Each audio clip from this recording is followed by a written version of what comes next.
Williams. Why you sing Thank it you. like that, Brian? Brian. Brian. Williams. Williams. Yeah, Williams. Williams. Some cool whip. Whip. All right, here we go. 3, 2, 1. I got to take my hat off to this Mr. Grove, Remo. He's going to get his appropriations, you know, for Harp 2 and Harp 3, and in 6 months' time, Remo, hell, nobody will even ask him what happened to Harp 1. Mac gives his life to get you that stuff? So you could nail the bastard? And you're telling me he's gonna get away with it, huh? That we can't stop him? You can stop him, son.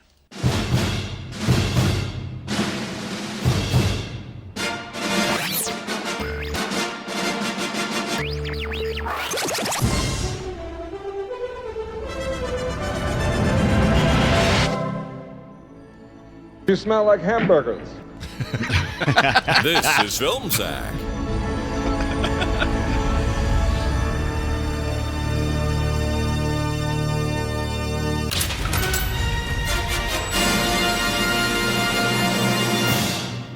Oh, sure.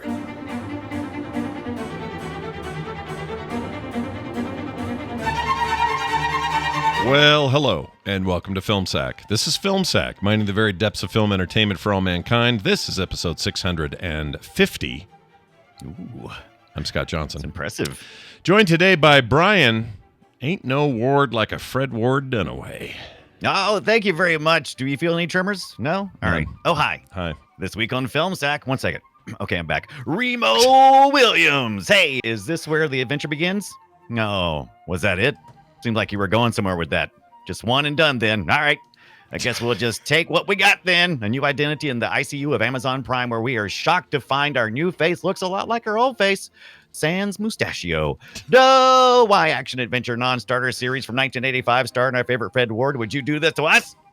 Oh, well, guess it could be worse. At least you didn't cast an American in an Asian role, as was the style of the time. Wait, he's not Korean?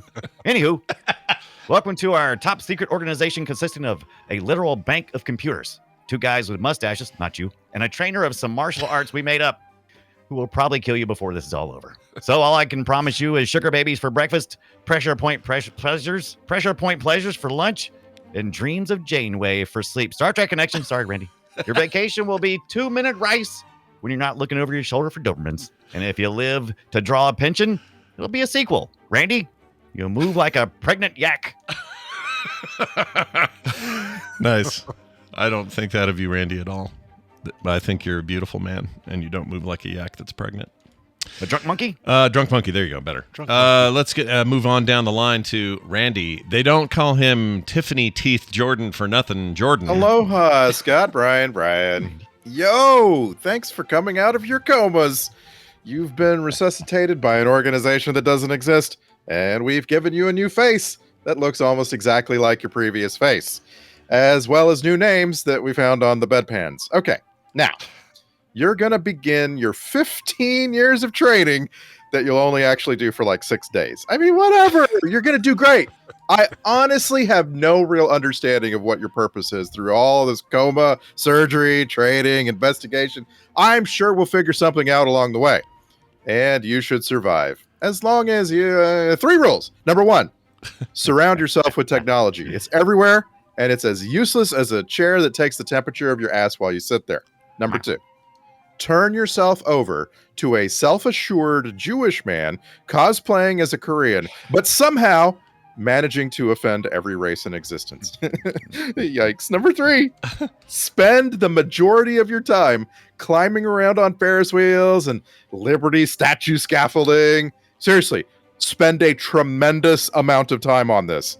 You live in a world where, I'm not kidding, 3 construction workers can be paid $30 to kill a stranger, and they'll do it. Suck wall. Suck wall. I love what he tells him. You like picking on other people? Dude, Suckwall's a great comeback Suckwall. of anything. Just use it out there, folks. With us finally, the Karate Kid had a baby with James Bond Ibbett, Brian Ibbett. Brian, hold on. Let me try that again. Brian, the Karate Kid had a baby with James Bond Ibbett. That's all right. It sounded like an old Korean proverb. All right, this one's guessable. Do you guys any guesses on what song I went with shit. for this one? Everybody was Kung Fu fighting. Oh, that's pretty perfect. good. It's pretty good. Yeah. Everybody was Remo I- Williams. for a minute, I was working on I just died in my car tonight, but That's pretty good. didn't have a lot of other stuff to work with. All right, let's go. Hey, happy Cinco de Mayo, everybody. Let's go south of the border for this puppy. Sweet. Yeah. It's really good, dude. Really good. You know what? Now I'm annoyed because I could have Rio. I know, yeah. Well, Yeah. I'm bummed at how long it took me to figure out Rio. It's just Yeah, that's good though. And you also hit some high notes in there. I'm impressed with some of those. I did. Very good. Big thanks to Christine Fletcher for giving me voice lessons. Nice. That's Oh, really what? nice. Get out of here. She actually did help me get my voice Aw. back after a lot of talking over loud music and ingesting a lot of smoke and smoky casinos and things like that, and could barely talk on Thursday. And she'll We have a movie to sack, but I just have to ask this question: isn't it louder? I am not just getting older. They are playing the music louder than they used to. It's definitely louder. Please. The slot machines are greedier. Yeah, it's not us. It's them. I don't know. I mean, I think we were just in places that had loud music. I don't feel like the music at the Plaza, as good as it is. I heard freaking Oingo Boingo the night of live TMS Vegas. I was running to go change. It's like, oh my god, this is great. But I feel like in places it's louder. I feel like the playground place we done on Tuesday night. We'll talk more about this on TMS. Was really, really loud. Very, I very think that's loud. what killed me. Yeah, because there was a lot of once you were done with the games, which was a loud experience in itself. Then you were trying to talk to each other, and it was very, very yell over everybody. So Yeah. well, we are here to do a film. Randy's right. It's this Remo Williams, The Adventure Begins business, and I cannot wait to play this. So apparently, the service I use to do voice stuff is now okay with me using the Mario voice. Oh, good. It was only a temporary thing. I think it may have been a glitch even. So this one's a real winner, guys. I'm just going to play it. Enjoy the fake Fletcher of the day explaining more about Remo Williams, The Adventure Begins. Remo Williams, The Adventure Begins. An officially dead cop is trained to become an extraordinary, unique assassin in service of the U.S. president. This was supposed to be a franchise. It wasn't and won't. But maybe one day, let's make Film Sack. Yeah. That was something. I love it. Yeah. Is this you're retraining it? So at least it kind of we needed a reset because I remember where you left off at it. It had gotten a little out of control. It got a little screamy, but I don't know. I don't know what's changing it. It's just it does whatever it feels like doing, which is part of what I like about it. It's just a little chaos machine. Yeah. And to the one guy that keeps yelling at me that I use it, that I don't necessarily love AI art, but I'm okay with this terrible Mario thing. Get over yourself. You'll be fine. You'll be all right. Anyway, We're not like doing anything purposefully with this stuff, right? Like, no, it's stupid. like if you were, I don't know, if you were like selling to the patrons, right? Like some kind of like AI art extra. And every week you'll get a Fletcher Red thing. Yeah, we don't. Yeah, no, but also just keep in mind the whole point is that it's dumb and it makes fun of the medium. Like the only reason to even do it is because it's ridiculous. If I had someone else do it, which we're happy to have people send them in like they've been doing here and there, that's totally fine. Keep doing it. We'll use them. But when people don't, what am I going to do? Hire somebody to read that in a goofy, high-pitched, dumb voice for no reason? Like, there's no reason for this to exist except for that it's dumb AI. It's funny because it's AI and because it's so off the rails, and certainly not enough room to discuss a very big conversation about AI. We probably need to have our own little thing. But it's such a big area to talk about. Such a big Plus, subject it's designed to be stupid, and so we are being stupid. All right, that's the deal. I thought it was. I thought it dared to be stupid, so it was designed to be stupid. It's Okay, dare to be stupid, designed to be stupid, and then be stupid. That's what you do. Anyway, it's Remo Williams, The Adventure Begins. This is based on a series of books that are beloved by a lot of people. I've never read them. I kind of want to, just to see what's up in there. There's a ton of them and several authors. Arthur, why not? Several authors worked on the original, and then we've had other authors who have worked on subsequent ones. So yeah, it's a huge pool to dive into. Are they? I mean, I assume they're because I'm getting kind of like a Bourne Identity vibe from the concept anyway. Like we faked your early death. 70s. Yeah. Right. When it was originally written. So yeah, you're going to be. Yeah, it's and there's supposed to be a TV series forthcoming, and there's actually I said that it really didn't go any further, but there was a made-for-TV movie pilot. Yeah, Can I give you thing. I want to give you the beginning of the Yes. summary of The Destroyer. Okay, Yes, because which like is what it's so much called. better than this movie. So this is the beginning of the summary of the books. All right. Mm-hmm. Remo Williams, a Newark cop framed for a crime and sentenced to death. His death is faked by the government, so he can be trained as an assassin for Cure, a secret organization set up by President Kennedy by name.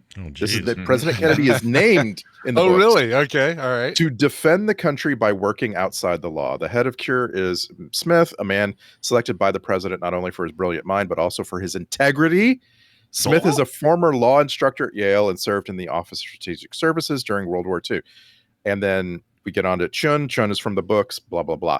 But like just right out of the gate, the idea that Remo Williams in the books kind of understands what's going on is so much better than this movie rendition. Yeah, I agree. Yeah. That sounds like fun. Like I kind of want to, I don't know. I kind of want to read them. I realize they're, like you said, Dunaway, they're early 70s, 71. I think the first published, the manuscript was done in 63, which explains the Kennedy bit.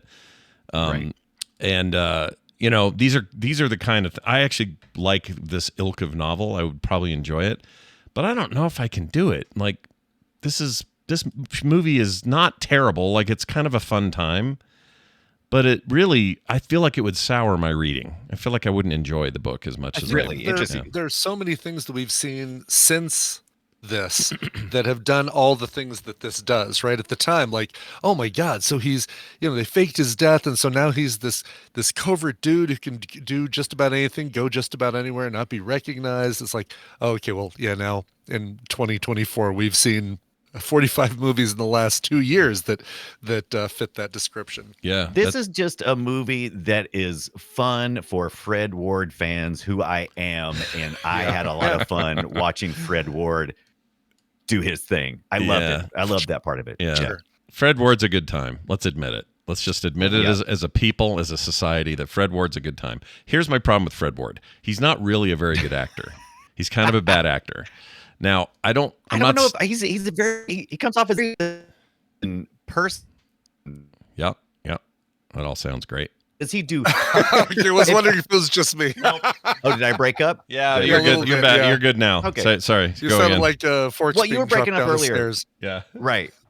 So yeah, I think Fred Ward is entertaining to watch, but is he a fine actor? I wouldn't call him a fine elevated actor. I just think he's fun to watch. He's an entertainer. Yeah, he is fun to watch. He picks roles that fit his. Yeah, I'm just here, just kind of performing. I'm just doing my thing, whatever, and looking shocked by everything that happens to me. I say funny shit and deliver them hilariously because I got good exactly. timing. Yeah, exactly. That is Fred Ward for sure. And I think I don't think the original Tremors or the other Tremors he was in. I think he was in a few of them, right? Or maybe all of them. I can't remember. Anyway, great in that. Perfect for that. Like that's Fred Ward. To me, that is Fred Ward. In this thing, every time he tried to get serious, it was a little over the top. Like our intro. We're not going to see. Well, we're not going to see Fred Ward in anything, unfortunately, anymore. But we're not going to see Fred Ward in like a George Clooney up in the air kind of role or something along those lines. No, I don't think so. I mean, like looking at everything, like his peak is The Right Stuff, right? He's in The Right Stuff. That's like a difficult role, generally. Like he's playing a living person at the time. Yeah. And no, he's really like his actual peak is Tremors, right? Like he has to be, he has to be a little bit funny in there. Yeah. I like him in it, and I think he was even in that 2018 little TV movie there. Didn't they do a comeback thing or reboot? Something? Yeah, or remake or reboot or sequel or something like that happened. I didn't watch it, so I have no idea. I didn't either. You terrible person, you. I did not. I'm waiting for us to watch it on Film Sack. There's some things that I look at and say, you know what, we'll probably get to that via Film Sack. I'll just wait for that. Yeah, it's just a matter of time, right? That feels like anyway. But yeah.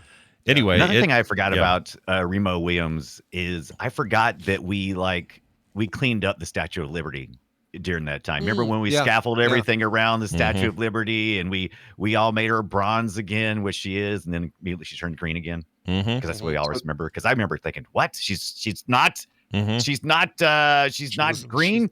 She wasn't shipped over here green. Yeah. What? And that, like, I want to get right to the best thing about the movie, as far as I'm concerned, and that is these long, and they're too long, way too long, but these long and very well constructed action sequences where the main character, and a lot of times it is Fred Ward, although a lot of times it's just stunt guy, but Fred Ward is having to do acrobatics. Like that is his action is acrobatics, and so to put that on display, we get 2 hours of him on a Ferris wheel, on the Statue of Liberty scaffolding, and so forth. It's exhausting. It's way too much. This movie could have lost 30 minutes of it, but it's actually like, it's different. It's very good, and it's different than other movies. Yeah, I think so. But there's also parts where, like when he was dodging bullets at the end, that is so stupid. It's so stupid. The end really falls apart, and it made me keep thinking, oh, they're intending this to be sequelized. They put it right in the title, The Adventure Begins. They're obviously going for something longer formed, and I wish I had a stronger ending for this than just Well, so do they, because it may have turned into the franchise they were hoping for. Even the title is obviously evocative of it's just beginning, this first adventure. Let's go. So it's half of a James Bond ending, right? Like a James Bond ending on a boat. Yes, check. We got him on a boat.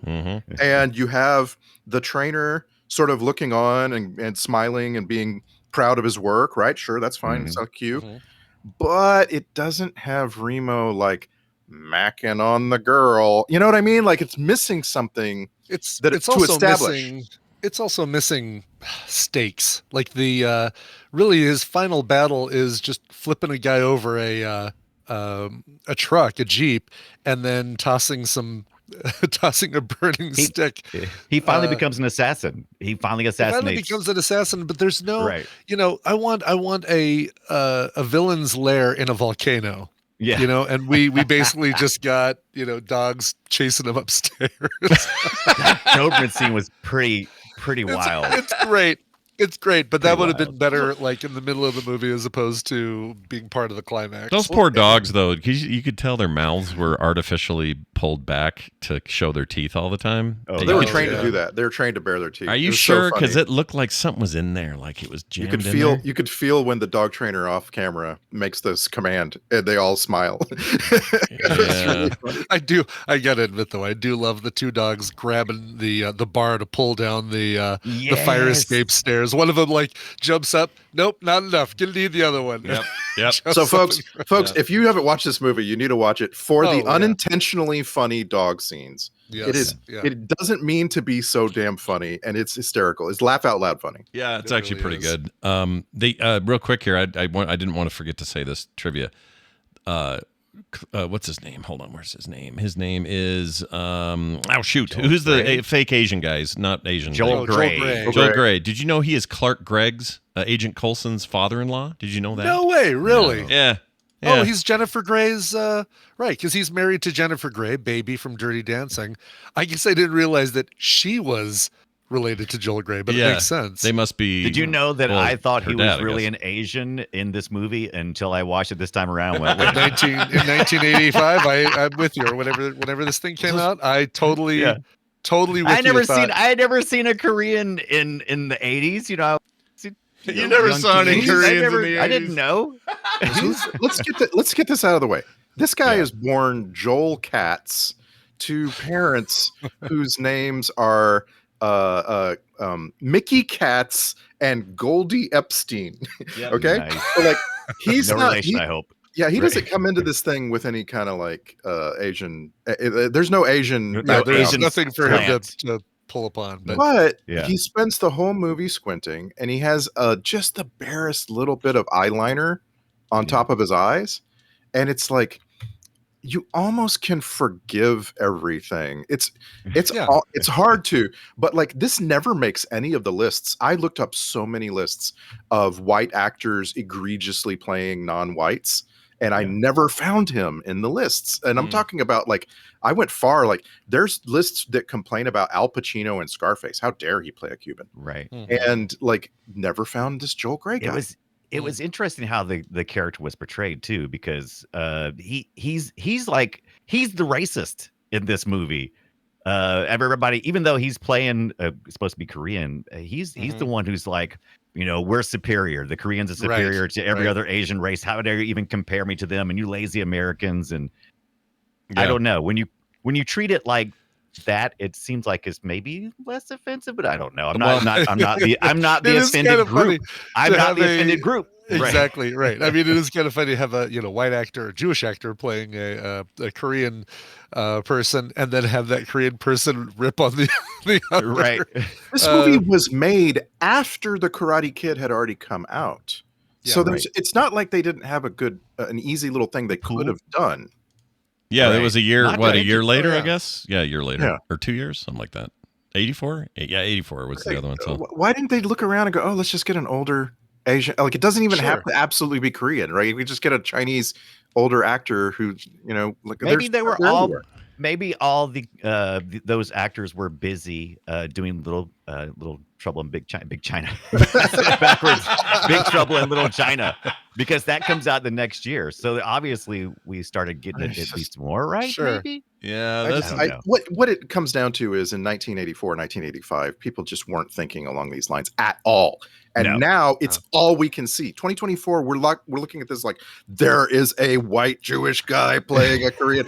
This is not, and I'll bet you no one even asked the question when they were making this movie. Probably not. The guy. So there's a little story on it. He was offered the role of Chun. I don't know how you pronounce it. Just say Chun. All right, because it's Chiun, which is a little weird. Chun. Yeah, they say Chun, I think, in the movie though. But you're right. Anyway, he said he was offered, or it's said that he was offered this thing many times before he finally accepted it, and it says he kept turning it down because he didn't think he was the right kind of actor for the part, had no previous martial arts experience, and received none once he was cast. What changed his mind was a meeting with Carl Fullerton, the film's makeup artist. Gray said he would take part if Fullerton did successfully make Gray look like an 80-year-old Korean. Fullerton gave it his best shot and actually got an Oscar nomination for his work that year, which is crazy to think that somebody got up on stage with an envelope and said, and the nominees are this guy most from like a Korean, Remo Williams. Like just a weird combo of things, but I guess that's what turned him over. And you know what? I mean, it's fairly convincing. He looks like a Asian. Yeah, I think there must be. I think he's also got some prosthetics on, and his delivery. His delivery is great, and I think that's part of what makes it forgivable is that he just looks like he's having so much fun with the character and not doing it in a making fun kind of way. Right. I got that impression as well. I came away, I went in worried, and I went, this is going to be very uncomfortable. And I came away going, it's all right. It's not bad. Him sitting there when Fred Ward first busts into that house to try to find the person he's supposed to kill, and this old man, this very, just very reserved, doing some writing. I was laughing. I was laughing because I'm like, you're about to get your ass kicked, dude. It is, so obvious. He was good at it though too, or good at the not just at the hey, I'm an Asian guy. I mean, like good at the whole like master sensei. Fun. Like the comedy was legit. It was pretty funny. Some of those parts, I thought. For sure, they gave him some great lines. The insults obviously, but the things like, it would be better for you to eat this can than the food contained in it. Yeah, totally. I don't know if you knew this, but the Destroyer name, like the book name, was not used in the title because of Marvel Comics, because they owned Mighty Destroyer. Didn't realize that. I know that there's actually a couple Destroyers in Marvel Comics. Drax is also the Destroyer. He's Drax the Destroyer. But then there's there's a kind of pulpy looking dude. I should pull it up, but he's got, I've got a lead figure. Don't put them in your mouth, kids. A lead figure of the Destroyer back when Eagle Moss was shipping out lead figures. And I want to say, I might be wrong, but the thing that attacks Thor in the first movie, the big metallic kind of behemoth, that they send to kill Thor. I think he's also the Destroyer. Oh. Or is known as the Destroyer. So, but is that like in the cosmic universe? Are there things called? Is that like a category of creature or of villain? Or Yeah, whatever? I don't know. Like a race. Yeah, I wonder about that. That's interesting. Yeah. So yeah. Okay. There we go. So Destroyer is also that metallic armor that goes after for Thor. And I think I found a photo of here he is right here. Like old comic character, copy image, paste. Oh yeah, look at that. Okay. Right there. Take a look here. Okay. That's the Mighty Destroyer. The Mighty Destroyer. Exactly. The Mighty Destroyer, the sensational fighter of dictators. Wow. Oh yeah, look at that. So that's cool. Yeah, go ahead, Randy. in the Remo Williams books, it's not a big deal. Like they just came up with the Destroyer as the nickname of Shiva, the god, and like Remo is set to become sort of the human incarnation of Shiva, so therefore he will, be the Destroyer. It's really discordant because he doesn't destroy much of anything. His job is to avoid. He's an evader, more than anything. Mm-hmm. Right. But I mean, it's like it doesn't. It's not a big deal. It could have been something else. Yeah. Right? Like it could have been the evader. It should have been the evader. The evader. Really. The evader. Yeah, the bullet evader. They should have called him. Right. Yes. It also says here that Bruce Willis, a young unknown at the time, was considered for the role of Remo Williams, which in the end was cast with Fred Ward. Well, we know that. Thanks a lot, trivia. But Bruce Willis. Now, the reason I took a little issue with this is I think by 85 he wasn't a young unknown. He was Bruce Willis. He was doing. Wasn't he already in Moonlighting? I think. Let's see. He was 30 by this point. Yeah, he could have done it. He's not been fine. He's not an unknown, is my point. I think this trivia sucks. Yeah. Moonlighting debuted in March of '85. So, and that is kind of where we all first learned of Bruce Willis. True. Did we know any of his music prior to that? Probably not. No. Oh no, he didn't start doing the music until after that. I'm trying to see if he did like any sort of weird cameo bits and things like that. Oh yeah. He's uncredited in a couple of movies in '80 and '82, and then he's only on TV until '87. Mm-hmm. Oh, okay. So well, his star was on the rise. I'm glad not. Yeah, things were about to pop for him. And I don't think he didn't have. Did he have the physical? Like Fred Ward, like when he vaulted over when he's at the apartment American Ninja Warrior style. And he vaults over that when he first comes down from upstairs and he kind of like does this gymnastics thing where he kind of reaches over the stairwell and kind of brings himself over. I'm like, wow, he is very athletic. And I just don't think Bruce Willis had that athleticism that would have. Yeah, I think so too. Here, I'm wondering how much. So there's the scene where Fred has to do the walk up to the loft bedroom. Right. Yeah, the jump from. Hold on. You got to set the scene because Chun is cooking, and Chun is always doing one of two things: watching bad television and and cooking in the most random manner imaginable. Okay, that's happening. Okay, so while that's going on, Fred is doing his drills, and so he's going from a little fulcrum, little seesaw thing onto the edge of a bathtub, and then from there onto like shaky pillars and posts and stuff, one to the other onto the up to the loft. And I'm thinking, all right, well, I know like the posts and the pillars that he's standing on. Those obviously either a stunt guy or it's shot in a way that we can't see the full platform, the full thickness or width of the platform. Kind of same with the dog doing tightrope walking. We're seeing it from a side shot, so the dog is just running across a plank. But I mean, there's points where he's going like from the bathtub. It's an uncut shot for part of it, where he goes from the fulcrum, the little seesaw, onto a bathtub, and then from there onto a thing, and that's all done in one shot. So it's like, okay, that's pretty impressive, being able to. And it's Fred Ward. And it's Fred Ward. You're seeing his face. That is not stuntman. I'm kind of impressed with the practical effects that we do see before we probably start getting some. Did you see the safety wires? What's the No, was there safety wires in that part? I missed that. You can see them too. Like it was Even really even clear. in the bathtub and stuff like that. That part of it too. No, not the bathtub scene, but the one Okay. where he's on top of On poles posts. and stuff. Yeah. Okay. Yeah, I went back and watched it over and over because I was like, man, this is a really good transfer.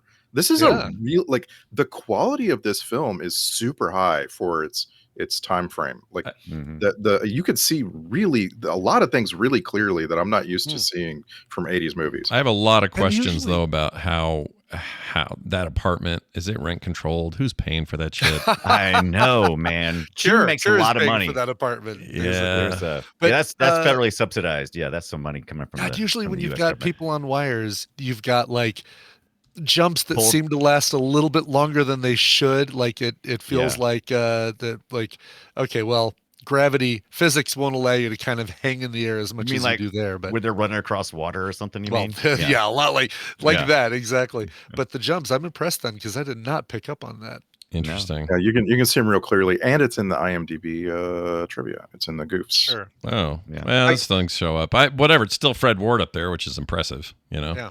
Like I don't. Yeah, and like I say, the scaffolding scenes. There's like many times where you're like, that's just Fred Ward climbing. I mean, I realize he's probably strapped to the thing, and the strap is between his belly and the thing, and you can't see it. But I mean, there he is. Same with stunt doubles. It's the actor. Yeah. Yeah. It's crazy. It's impressive. It's impressive. He's all right. Like I'm not gonna say that Fred Ward's a great actor. He's not. We have some examples when I play clips where you'll be like, "Oh, Fred, go back to Juilliard or whatever." Right? That will happen. But that being said, I don't go see a Fred Ward movie for classically trained acting. No, I go for Fred Ward. He's funny. Got a trivia question for you. How many years older than Fred Ward is Wilford Brimley? Don't look it up. Just guess. 5 years. Well, my understanding they're the same age, exactly the same age, same year. Yeah. So my understanding is that this is the same year as Cocoon, I think. And the big story around that was, well, he was 50 when he made Cocoon. And the joke is like, well, Paul Rudd is 50 and he would have been the same age as Wilford Brimley when he made Cocoon. And it's like, whoa, what's going on there? I don't know what it is about Brimley, but that dude he was born 58. He died at 63. Like he's just been that guy. You know what I mean? Like, I don't know what it is about Brimley, but Brimley, like even in The Thing, Brimley seemed really old. And I think he was probably 40 or something. So That's he's just his 8 thing. years older than Fred Ward. In The Thing, he was 42. Yeah. And in this one, You mean The Thing, the movie, right? Yeah, Not The Thing. Yeah. Yeah. and Not just this that one one, thing. this you're right. This was made back to back for him with Cocoon. Yeah, that sounds right. Yeah, and Don Amici was supposed to be the same age as him, but he was way older or something. I don't know. There's all these stories about. I like old he the plays. fact that Fred Ward was eating so much sugar. Maybe you think that might have, made Brimley feel bad, the diabetes. Well, Yeah. I don't, I don't know. That's an interesting question. He may not have been diagnosed at this point, so who knows if he even knew about the diabetes. Yeah, I don't know. I'm not just a spokesperson. I am diabetes. I think my favorite Brimley. Well, do we have a favorite Brimley role? Who's got a favorite role? Oh yeah. Nowhere to Run. Is that what we saw right here? Right. This is great. I can smell them. That one. Yeah, I kind of like that. If I'm honest, I think I can smell those. I have to go with The Firm, and I feel like I'm bringing up The Firm a lot lately. But like, he's just such a great heavy. He's perfect. Yeah. I like liked him in that TV series. That's the first place I ever noticed him. Quaker Oats? What was? Yeah, no. He was in a TV series. What the hell was that called? It was called. It had the Corky Kid in it. Yeah. What the hell? Life Goes On. Life Goes On. Is that it? Or is Was it he in Our Life House? Goes On? Okay. Oatmeal. It's what's for breakfast. There. Our House. That's what I was thinking of. Our House. Okay. Oh, I don't know that one. Is it a comedy or like a little family dramedy? Drama. Yeah. Yeah, a little dramedy. Yeah. Okay. I don't know if I know that one.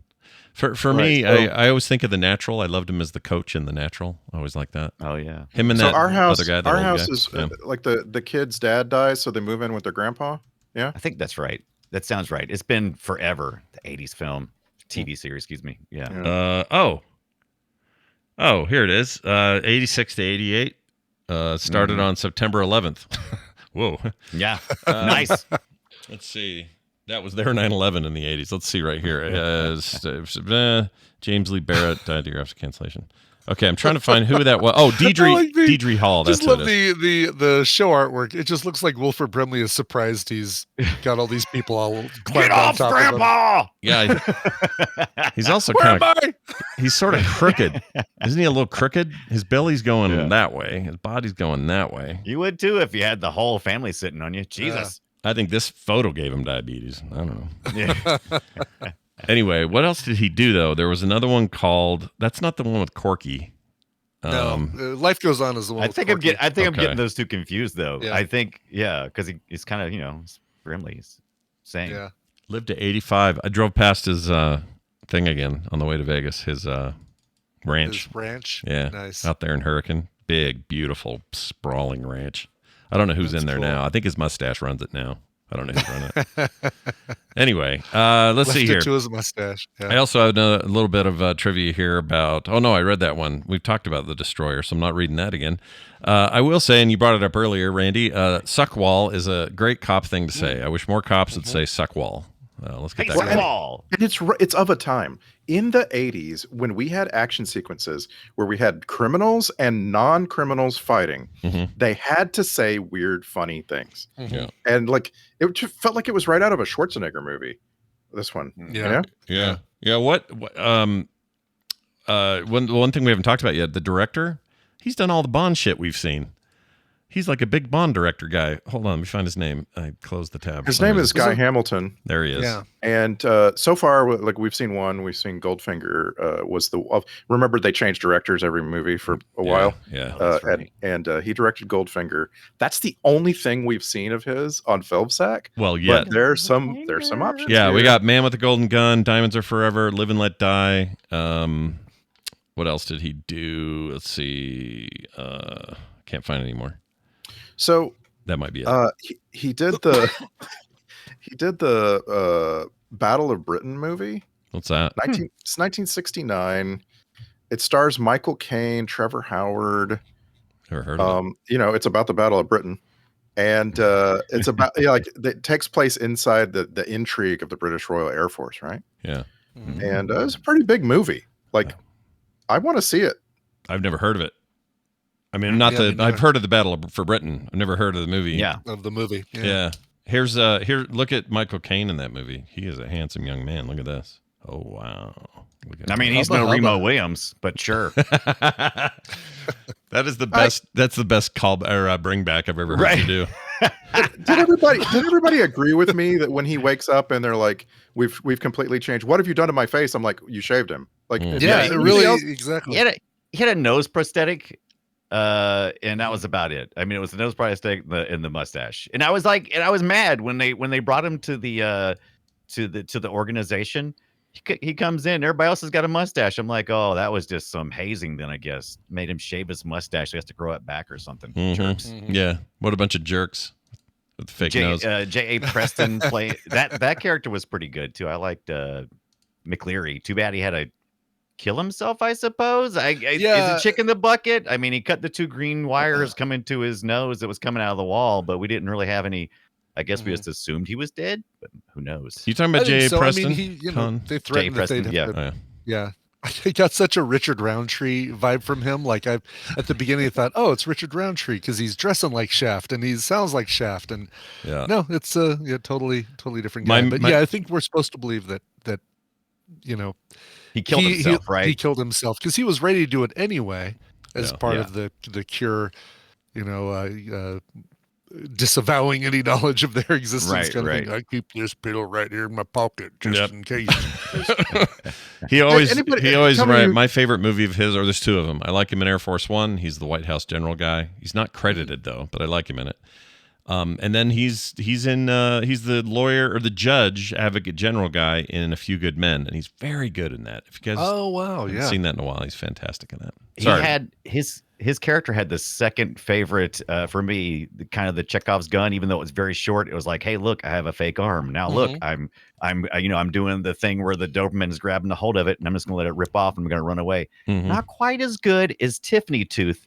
I was like, well, what's the point behind that? Oh, he's gonna cut the glass with his face later on so he can escape. Good one, movie. Oh, that glass cutting, the sound it made. Yeah. Oh yeah, just imagining what that feels like to be, have your face used to draw an X on a piece of glass. Who puts a diamond in their tooth though? Is that something that people do? No. I don't know. Guy. I think people have done that before, but I can't imagine who thinks that it's worth flashing 3 times for the camera. Calm down, movie. Yeah.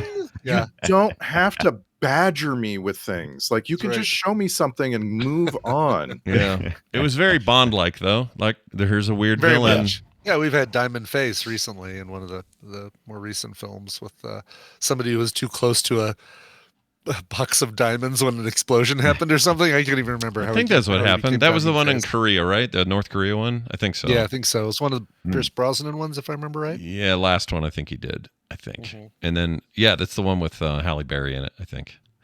And and I think that's right. There was some sort of diamond heist, and it blew up big, and it got all in that guy's face. And that guy's awesome. He was the main terrorist in Olympus Has Fallen that we watched here, I believe. I believe that's the same guy.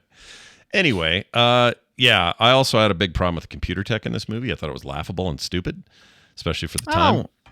It was bad. It was bad. I couldn't decide. It was a creative take on computers from '85. They were implying that, I thought computers were small, and but they had these giant computers, so they must be supercomputers, right? And I couldn't figure out if I liked the change up in the AI voices and stuff, like the computer voices and things. I think it worked though. I mean, it would have fooled us then because we didn't know better. It's look supposed at it to now. be tech that the government has that is supposed to be super top secret, right? So, the stuff that reads, that basically just says, recently viewed with so-and-so dictator of this place. And I love that computers were powerful enough to give you a supercut of your... Right. Yeah. I would have a hard time. This could have been a manila folder. Doing that now. what the computer can do in 1985 is very difficult now. What, you don't think it can measure the temp of your butthole on that chair over there, Randy? Is that just a random chair. We got we got thermocouples everywhere. Does it have sensors in this thing? Because I just farted. Yeah, it's I mean, whatever. The idea of these two old guys sitting in what looked like somebody's basement, just looking at this fake computer. It's just a very They're odd. predicting the future. I just basically think it's Wilford Brimley's house. He's just basically, you want me to be in your film, you can bring the cameras to me. It seems like something he would ask for. He's like, look, I'm tired. I did the thing. I'm really tired. I think I may have diabetes. I may have to go Space get it movie checked with out. a swimming pool. You're just gonna have to come to me. My AC1 is through the roof. You're gonna have to. Yeah, it was it just kind of took me out of it a little bit. I think you could do I actually think this would be a really good series today. Do like you did with It's coming. Do like you did with Reacher. Reacher is a beloved book series. The movie is and then they make this series, and everyone loves this new series, right? And everyone loves Reacher. Do like that. Yeah. Make something that's just like comes out of nowhere, freaks us all out, makes us go, "Oh yeah, dude, spy business, woohoo!" And then I'm in. I'll watch that. They're working on it, right? There's a Sony Pictures, Remo the Williams guy, series, Destroyer. Gordon Smith from Breaking Bad, working on as of December 2022. So we've gone a year and a half without any new news about this thing. But Sony Television has the rights, and they're planning on. Maybe even making it called The Destroyer. I don't know. Do you make it?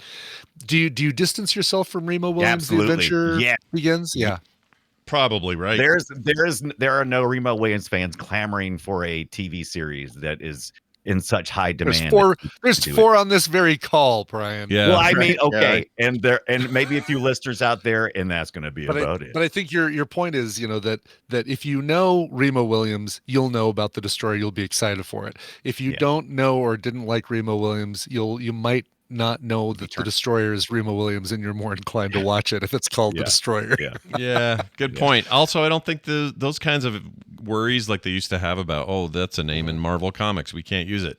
I don't think that's a thing anymore. It's like Destroyer is very generic. You don't need to be afraid of litigious.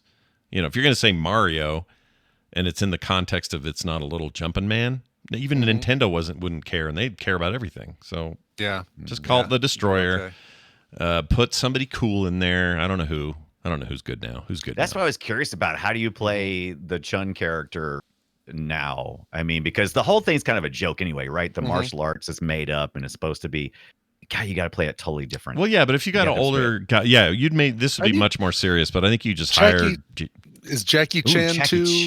I think he'd be fun, or would he be too much of a well-known? It's like, I'm watching Jackie Chan. I'm not watching this character named Chun. Well, I know he's retired, but Jet Li could do it. There you go. He's older now, and he's fun. He can be funny, And are we making the same mistakes again, except in our own ways? It's like, let's get Jackie Chan. He's Asian. It's like, hey, he's supposed to be Korean. Yeah, that's true. Making the same mistakes again. That's true. Let's get some Koreans in there, and there's plenty. It doesn't have that's an aspect that maybe doesn't have to be Korean. Doesn't have to be Chinese. He could be whatever the actor. It's nice that nice that in 2024 I can recognize when an American is playing, or a Jewish American is playing as a Korean. I'm like, no, that's not what I'm looking at. Whereas opposed to, now it's like, sure, Jackie Chan, you could still fool me. I believe it. You could trick me. I got Wikipedia though.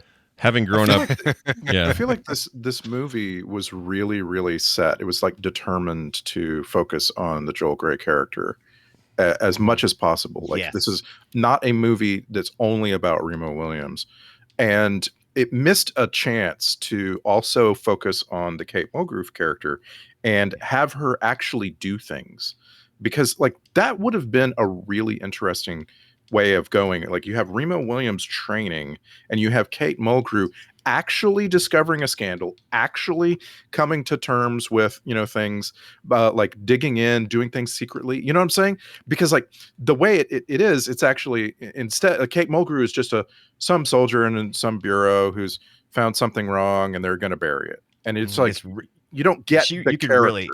You could really remove her character completely. Would not right. You could remove her character, and imagine if instead of the Joel Grey character getting so much focus, she had, and then you had them finally come together.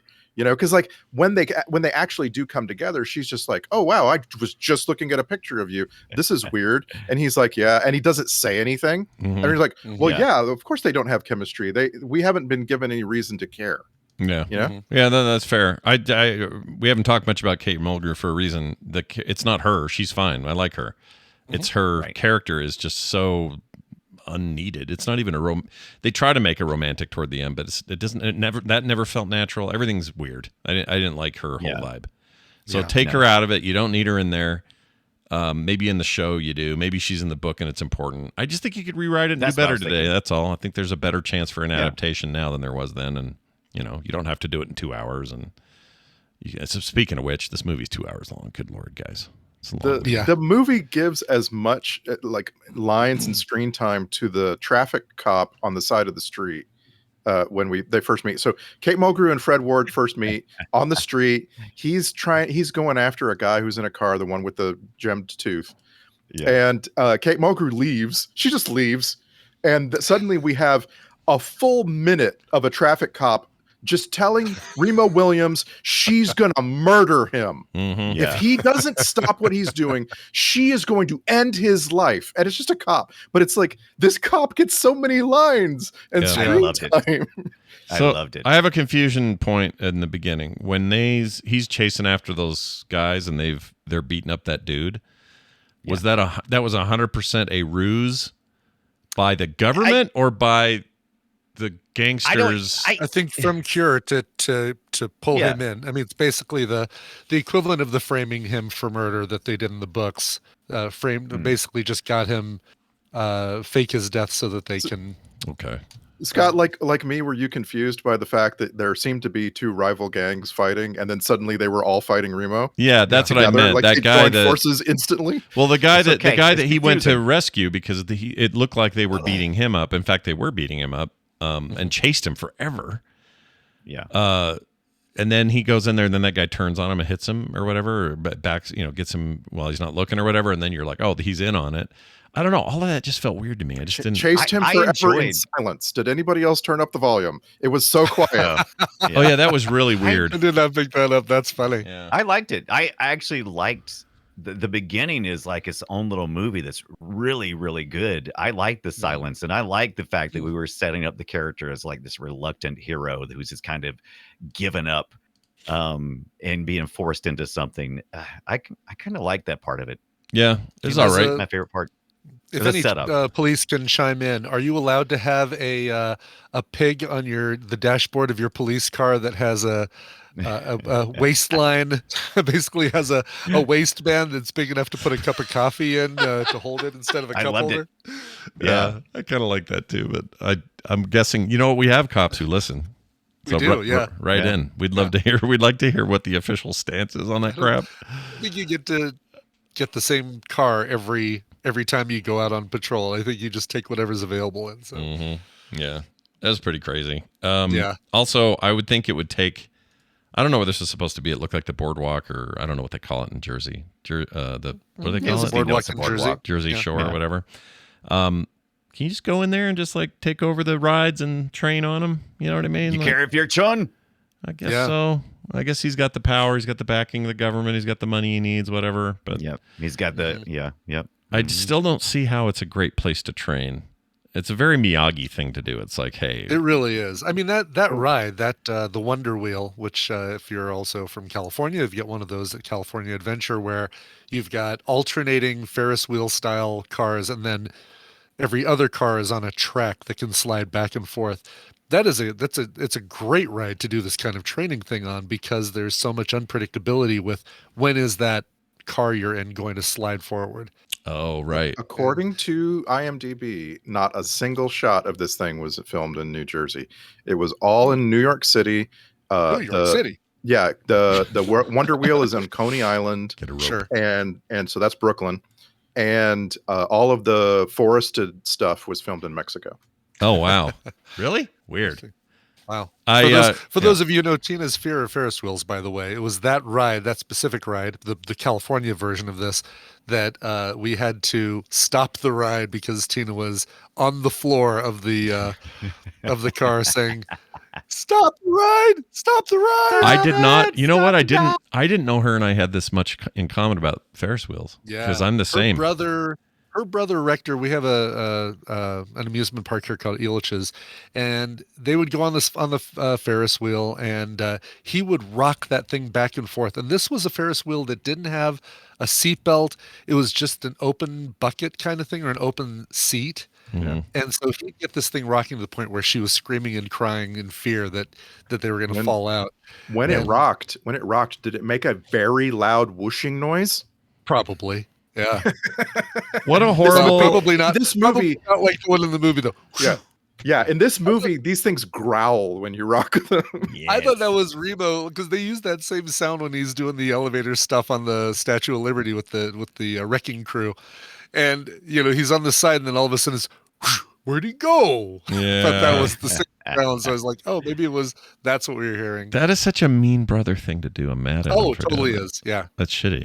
I And don't like because it. of that, if we ever go, when we go back to London, I'll have to go on the London Eye all by my lonesome. I won't be able to go with her. All right. I did not know that. I had the same experience where, well, I don't have the excuse of a brother teasing me on one, but I had the worst panic attack. First panic attack I ever remember actually was in a Ferris wheel, and I had to hug the middle bar thing and just God. close my eyes and stay there. And it was like an early date with Kim. She didn't really know me that well.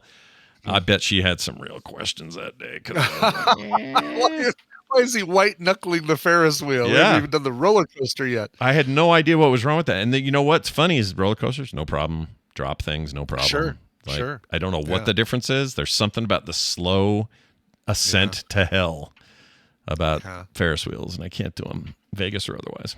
Well, anyway, what else we got here? Black guy dies late, I wrote. He died kind of first, but late, and that's fine. It's the 80s. What are you going to do? I didn't like the fact that he was like not a double agent, but he was like an imposter in the military, because you don't trust the character is up to good things wherever he is, you know? Yeah. Like, again, not exactly a double agent, but as soon as you reveal that someone gets around in costume, I'm like, oh, I don't trust him. He's going to end up being a bad guy or something like that. Yeah, that's true. He kind of what's the word? Projected that whole thing. Like, you just knew it was coming. The other thing, I want to talk about what grossed me out. Let me play the thing. Here it is. Gross. So what do you think grossed me out? It's a very specific thing, and it has more to do with, it's less gross than fearful, but it's also kind of gross. So I don't know if that helps, but see if you can suss it out from that. Anybody got any ideas? Dang. Can I guess that the guy going down in the ridiculous amount of wet concrete? Gosh, dang it. It was scary gross. You totally got me.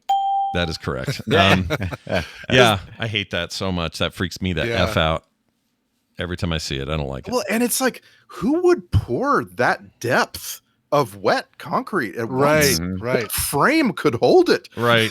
And this whole idea that they can run on top of it is so stupid. But the if that's in the book, that's a mistake. They should not have that in whatever TV show they make, because that's just a dumb idea. What do you mean? The fact that he walks on water? Yeah, it's dumb. It's stupid. Nobody can do that. I don't care who you are. You're falling in. Lizards can do that. There's a form of lizard that can run across water like that. The Jesus lizard, right? Yeah. Yeah, you must be called the Jesus lizard. I think that's the one. And they have but see, they've got a whole like surface tension / weight mass thing that they can deal with. Humans, what the F? You can't do that shit. Chin's got bird bones, basically, is what. And now Remo does. Bones. And he raises his hands up really high when he runs, so that it elevates him a lot. Yeah. If the guy who falls into the wet concrete had only gone up to his chest, that would have been kind of funny and fun. But when he goes all the way under, you're like, did they just kill a stuntman? There is a feeling. They do that, and then they immediately cut to one of the construction workers and hold on his face for a long time just looking at it. Don't, whatever you do, don't try to save the guy. Jeez. Right.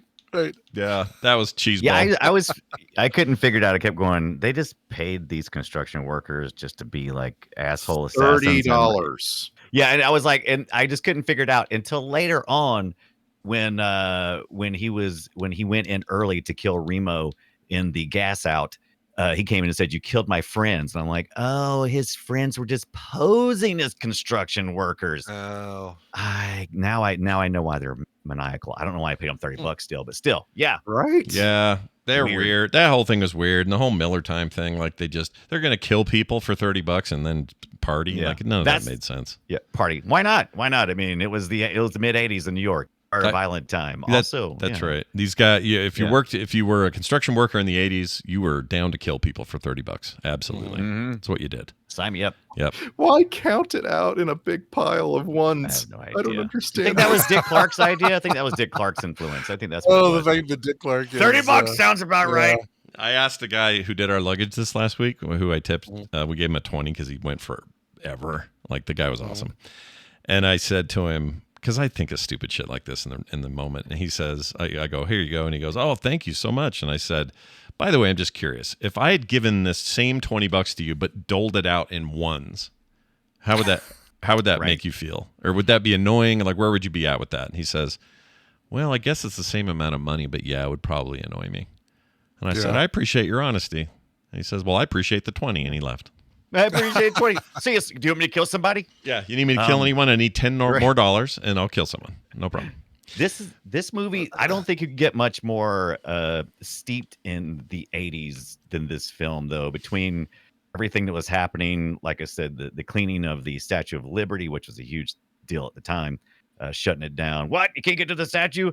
And then rednecks broke down the side of the road with their cars, referring to Lee Iacocca. I mean, Yeah. geez, if you didn't live during the 80s, none of this shit would have made any sense to you. Yeah.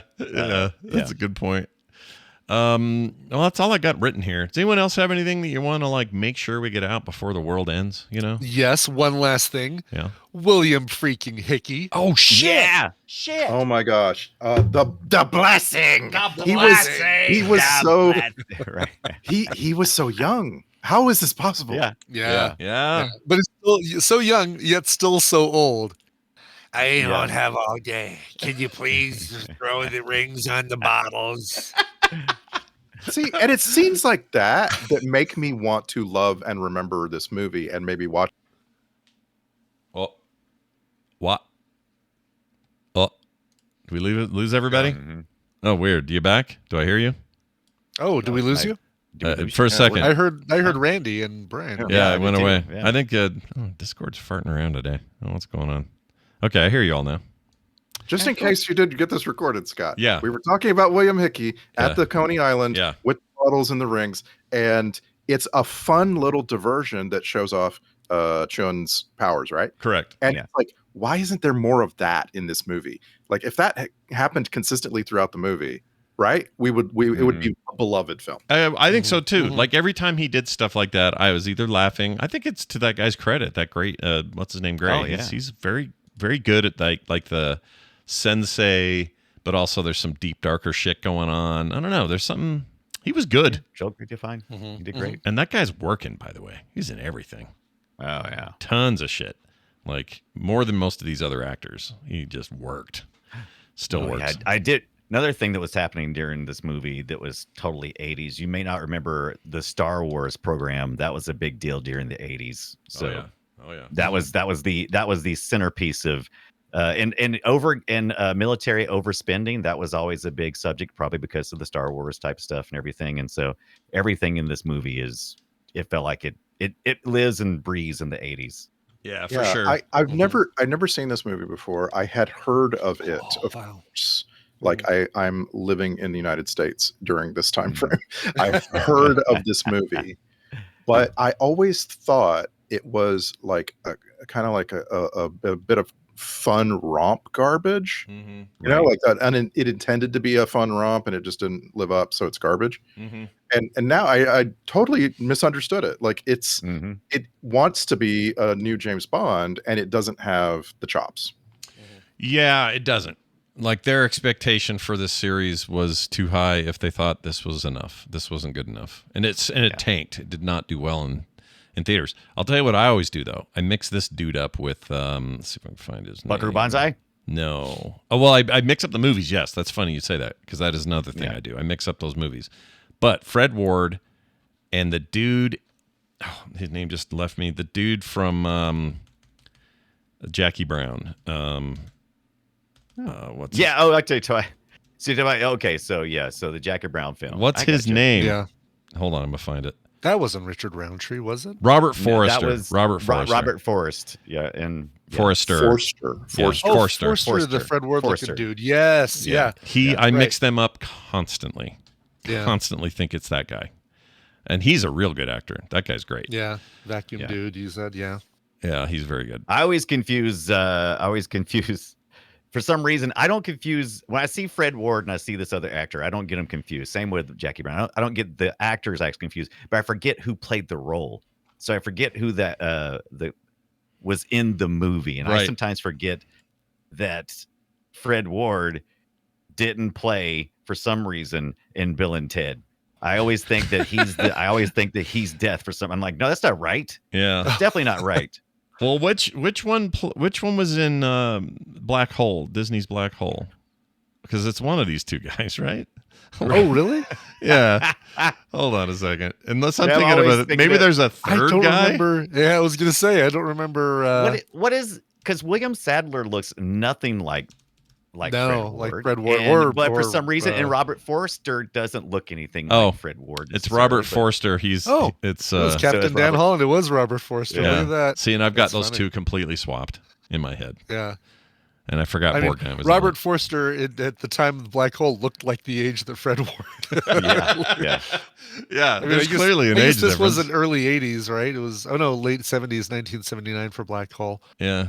And Fred looked about the same. Forster's only 3 years older than yeah.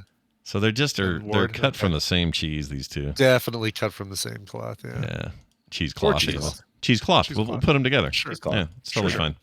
All right, let's do some clips here. Yeah. I've got a number of these, and boy, they're good stuff here. Let's start with this one. This is a guy hurting. He's getting hurt. Sounds like he's taking a dump. It does, yeah. Yeah. Oh, the hemorrhoid situation there. Needs is what I'm fruit. hearing. Needs fruit.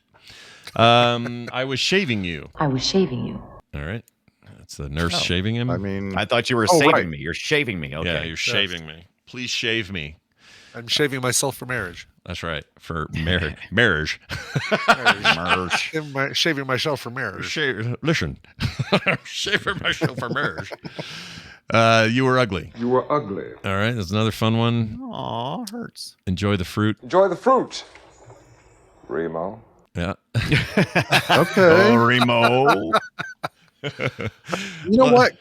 The name could have been a little better if you want to establish a James Bond guy. The name Remo Williams is a little weak. A little bit, yeah. Is the book? It's Remo in the book.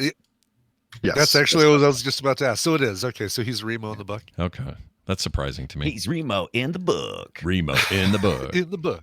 Here is what. Oh, I wrote. What is this song? This is for mostly Ibbot because he knows music like a freak show. So I want to know if you know what this is. There's a message I'm receiving, and it's coming in clear, but it's not the one. Is that an actual like popular? I mean, it's a song, but it's certainly not a It's popular a song. There's somebody singing it. Okay. Yeah. Imagine Jefferson Starship trying to cover Quiet Riot's "Come On, Feel the Noise," and you've got that. There it is. That's a good combo. And there's a ton of things like that in this movie. It's kind of amazing how much in this movie is like that sort of C-list tracks, you know? It's true. It's also just a real stretch for this director. He's used to doing these James Bond things, and he does this thing with like 80s synth. And yeah, I thought the actual soundtrack, I'll give it a grade later, but that was all right. It had some pretty good crescendo moments. I think it was our Goldsmith dude that we love. Is that right? Really? Jerry Goldsmith, I think. Well, anyway. It was no. You saw Goldsmith. I made the same note. It's not Jerry Goldsmith. There was a Goldsmith in it, and I was like, oh, any relation? I could have sworn it was him. I guess because I saw Dick Clark, and I was like, what is Dick Clark doing up in this business? Oh, and really? And then I think, and then producer. Goldstein. Yeah, producer. And then Goldstein was doing something, executive producer or something, but it wasn't the music. It wasn't from the music. Yeah. Dick Clark was producing movies? What the frick, dude? I mean, Dick Clark Productions. I think purely, Dick. Not being involved in like the casting and the stuff like that. Here's some money, make a movie. Yeah. Make like you said, a cross between Karate Kid and James Bond. Make a movie. Yeah, there it is. You saw Judy Goldstein, by the way. That's who you saw. Judy Goldstein. And Ibbot, did you say that it was Tommy Shaw from Styx? Damn I Yankees? did. That was Tommy. I did not say that. Yeah. Really? Yeah. Okay, so it surprised me actually. Weird. All right. Well, let's play this one. Oh, this is how all my job interviews went when I was younger. All right, here you go. I know your ribs are hurting like a son of a bitch. Now sit down a minute. Make yourself comfortable. I'll tell you a little bit about the way we work here. Yeah. Oh, thank you. I know your ribs are hurting a That's little the bit. initiation, and here's a big plate full of donuts. Here's Eat them all. Eat them all. There'll be no consequences. Nothing can possibly happen to you. Enjoy all the donuts. You'll be fine. Your blood sugar, but thank you. Ancient History Dad, I wrote. I don't remember what this is. 1926. That's ancient history, Dad. Oh, that's why. Dad, yeah, old man, daddy. He's just not a very good actor. History Dad. He's fun to watch, but he's not very good. No. He's an entertainer. Here's the temperature of your bum. Hell, I can find out the temperature of your ass in that chair if I really want to know. Gross. I guess you could. But you can put your hand on my butt. What do you want from me? Get away! Get away! There's a probe on there. You sat on it. You just didn't know it. Oh, okay. Here's how ducks mate. In out like a duck mating. In and out like a duck mating. In out like a duck mating. Gross. Why a duck? Why did we name a duck? Are ducks in and out? I thought they had the corkscrew thing that No, maybe thinking of something else. No, No, you're the right. Ducks do. The duck, they'll totally have that. So it's of all things not in and out like a Ducks Right. mating. Yeah, and not only that, complicated. he It makes should be, it. you're screwed like a Ducks mate like Ducks mating. Right. Yeah, and he makes it sound like you go in, out, you're done. That's not how. I don't think even if the duck had a regular old doohickey, I don't think it would work like that. Duck dong. Yeah, you got to go. You got to have a few. You got to get in there and out of there a couple times, man. You can't just. You can't just go in and out. Look here, Dad. Don't explain how sex works. All right. You must stimulate the glands. All right, moving on. How about this? Speaky English. Speaky English. Yeah, speaky English. Speaky English. Yeah. It's a little offensive. That's about when I started being. I was like, yeah, oh, that's offensive. I'm like, oh, okay. Yeah. What's more offensive, that or this? You smell like hamburgers. That's pretty offensive. That's That's not pretty offensive. That's offensive. hilarious. That's pretty funny. There's a Brimley line too that gets a little offensive. Yep. Here's the Dunaway line. You move like a pregnant yak. Okay. Pregnant yuck. Yeah. Who's he talking about? Janeway in that? I think he was. That's mean. No. No. Oh Maybe, no, he was talking no. about Remo. Oh, was he? All right. Yeah. Yeah. Here's Janeway saying stuff. I can't get what I'm looking for. I hate to hear you say that. Oh, sexual harassment officer guy. Remember him? He was there for a hot Oh minute. God, Yeah. yes. Yeah. Mansplainer. Yep. He was there just. Let me do that for you. Let me type the keys for you. Let me run my finger slowly across your palm. Oh. The movie wanted to say something about women achieving higher rank in the military, Yeah. but it just couldn't. It couldn't get past like the statement. You know, It never Like- said it. Yeah. It never really made its case. So well done, movie. You blew it. She rolled her eyes and they moved on. I mean, this guy made a lot of James Bond. They don't know how to make things that aren't sexist. They don't know how. Yeah. They're trained. Don't care what you if you're a man. It makes no difference to me that you're a man. Okay. that's what I was just talking about. Yeah, Yeah. that was good timing, Randy. Was the very next clip. Where's the food? All right, what have you done with the food? Where the hell's the food? Food. I'm gonna get some canned raviolis and some sugar babies. When's Yep. the last time I had some sugar babies? Sugar Anybody? babies. Oh Yeah. my gosh, Good dude! Lord. Shit. Talk about. Well, say goodbye to your fillings. Yep. Yeah. Well, sugar babies, and then there was some other sugar daddies. Sugar daddies. Yeah, Sugar Daddy Yeah. was the lollipop version of the Sugar Babies, right? Sugar Right. Babies were Yeah. the individually wrapped ones, and then But it was Sugar Daddy. squared off like a big rectangle, and it cut your freaking Right. Yeah. mouth. I hated. That Oh, it's thing. great because you could form it like the roof of your mouth, and you can. you could mold it. Yeah, like Yeah. And then was there a mama thing or something else? There was No, one other. this is all sexual references. a sugar mamas. Right, sugar baby? There was something like Sugar that. daddy? Can't remember. There was a third I don't think variation it's of ever the mamas. sugar something. I do like the idea of that, but I don't think so. Yeah, that might be. They may have. How about inserted sugar that. buddies? Why do you You're, sugar buddies? you're probably thinking of all the the sizing at A&W root beers. There's the daddy size, the papa size, the Oh, baby size. I forgot they did that. Did Tootsie Rolls? Oh my gosh, seeing the sugar babies on the Tootsie Roll website gives me some serious movie throwback retro feelings here. There we go. Oh yeah, dude. I have My no gosh. idea what you're talking about. Here. You never had sugar What, babies? sugar daddies, Oh my sugar God. babies, Yeah, I and did sugar not know daddies. this. Wow, this is a thing, man. Got to get Yeah. with the Okay. times. Boxes like that. Yeah. Tootsie Rolls I used to eat a lot of. They were a common thing in our house.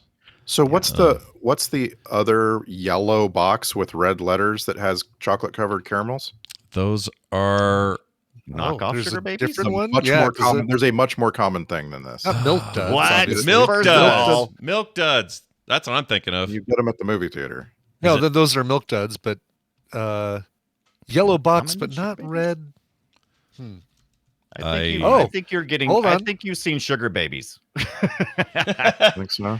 No. Sugar think mama. you've There seen was sugar babies. for a hot minute in 1965. There was a sugar mama. It was a chocolate covered Oh, caramel that's- sucker. Now, Essentially, a sugar daddy Sugar covered in mama chocolate. is funny. I Take- like that. Take Sugar that, mama. Dunaway. I knew I'd heard of that thing. I knew it. It was like lasted like a week. In Yeah. 19 just A searched week. it. I You don't just remember searched those. You don't remember those. I was definitely thinking of milk duds. Milk duds, very, very, very common. This Yeah. thing, Yeah. I've never heard of it. Very milk duddy. They look exactly the same. Sugar babies and Yeah. milk duds.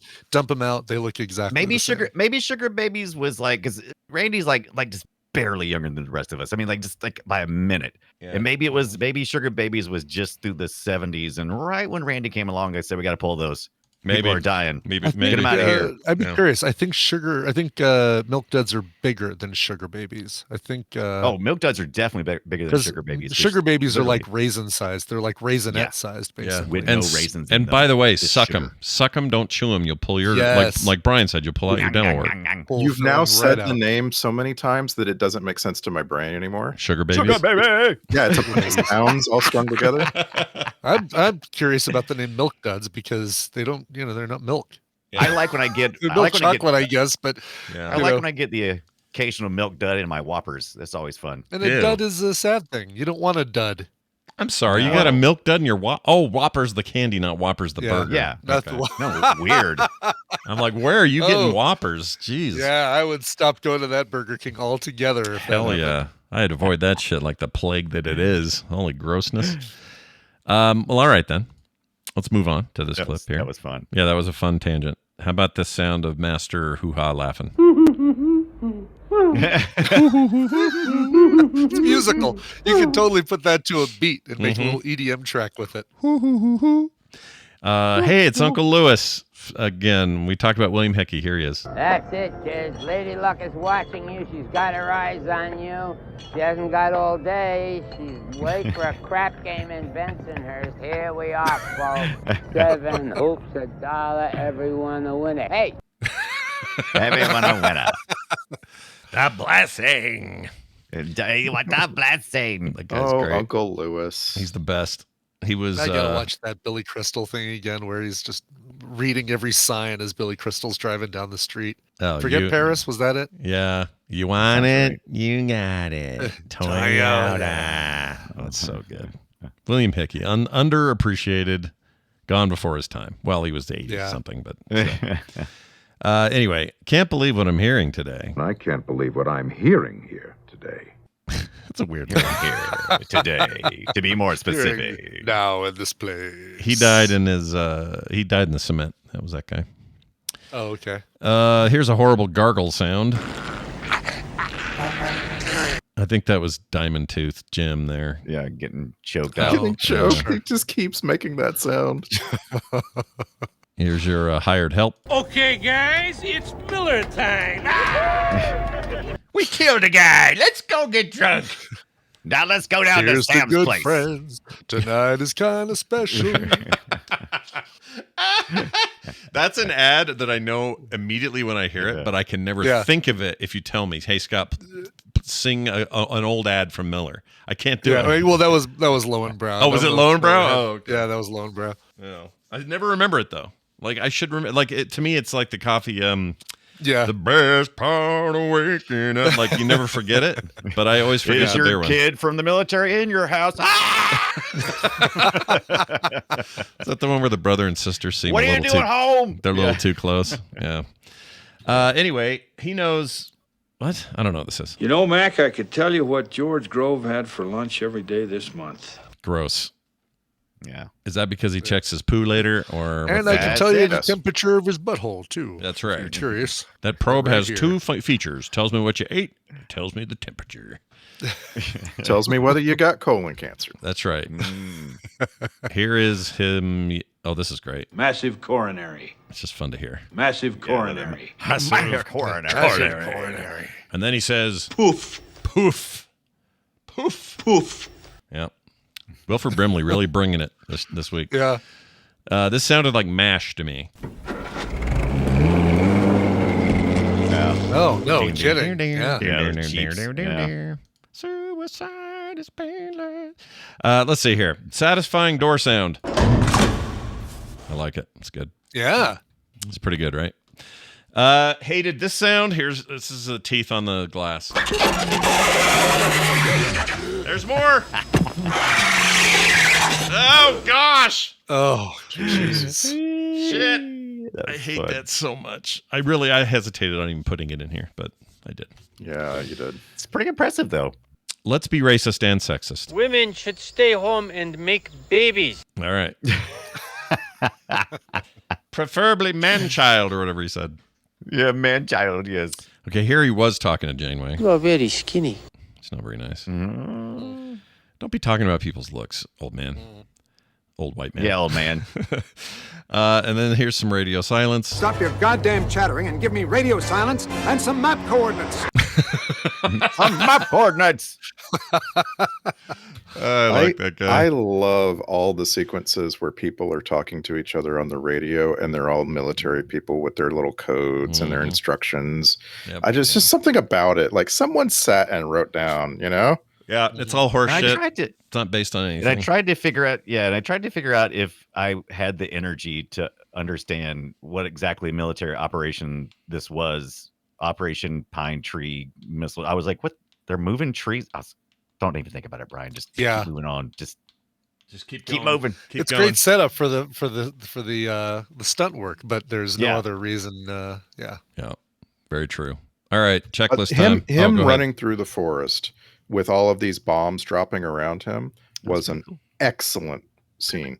It made no sense whatsoever. We're never made to understand what the hell's going on, but it was an excellent action sequence. Like, you have a stunt guy really close to explosions, right? Yeah, that was great. Yeah, it was good. That whole bit was good, and then it fizzled after that. It got dumb after that. All right, here's your checklist.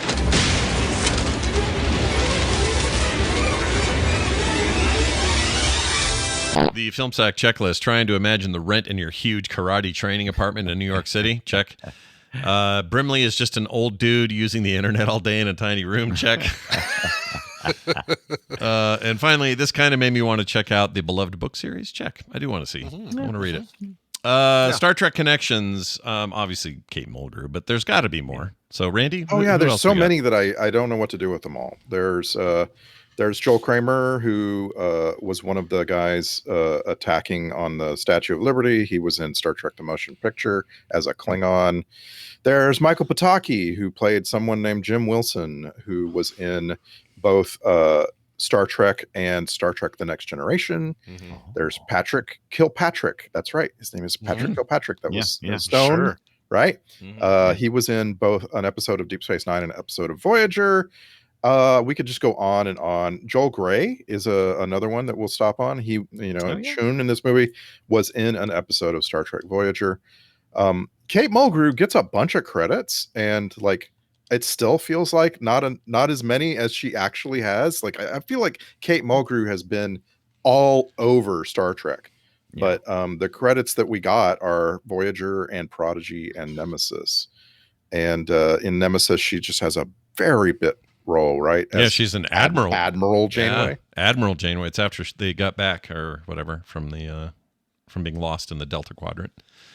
Real quick here, it says there's a little piece that says Kate Mulgrew, Patrick Kilpatrick, and by the way, his parents suck. You don't name no, exactly. Yeah. And Michael Pataki have all appeared in this thing, as you mentioned. But here's what's interesting: Pataki appearing on Star Trek: Next Generation, while Mulgrew and Patrick Kilpatrick were together in Star Trek Voyager. This isn't their first time this is their first time to the rodeo, but they would have another time to the rodeo in about 10 years. Congratulations to them. All right, let's get to the soundtrack grade. I gave it an MOG for Moments of Greatness. I thought there was some pretty good crescendo stuff going on in the main score. Then there were some parts I thought were kind of lame, and I think the weird music interstitial stuff was cheap and, it was kind of a little bit A-Team, right? Yeah, but for me, when you hear the dun dun dun dun dun dun dun dun, like as soon as I heard that in the opening credits, I'm like, oh my god, Raiders? I'm home. I love this. Yeah. Hard not to like that, right? It really is. And it was composed by Craig Safan, sort of a also ran composer. He did make a bunch of music for the TV series Cheers. Oh. So there's that. Another Kate Mulgrew connection. Yeah. Yeah. She was on there. I saw that. In fact, I just saw that episode. She was running for mayor or city council, and her and Sam were wanted Sam. Yeah, exactly. Yep. They were all into each other. Like, I guess the other movie that I can think of that Craig Safan composed was the music for Major Payne, which I'm going to go back and listen to because I want to know if Major Payne sounds just like Remo Williams. Gosh, Major Payne. What the hell? Such a great. I loved that movie back in the day. Wonder how it holds up. Is that never saw it? Damon Wayans thing? Is that what I'm Correct. thinking of? Damon Wayans, Michael Ironside. Okay. It's got Bam Bam Bigelow. Yes, Bam Bam Bigelow is in Major Pain. That's right. It feels like that might be sackable because it's not pure comedy. It's more like Stripes or something, right? It's like I don't know. We could do that. It has serious moments. So everybody around him is pretty serious, but he's just a buffoon, right? So it could play maybe. All right.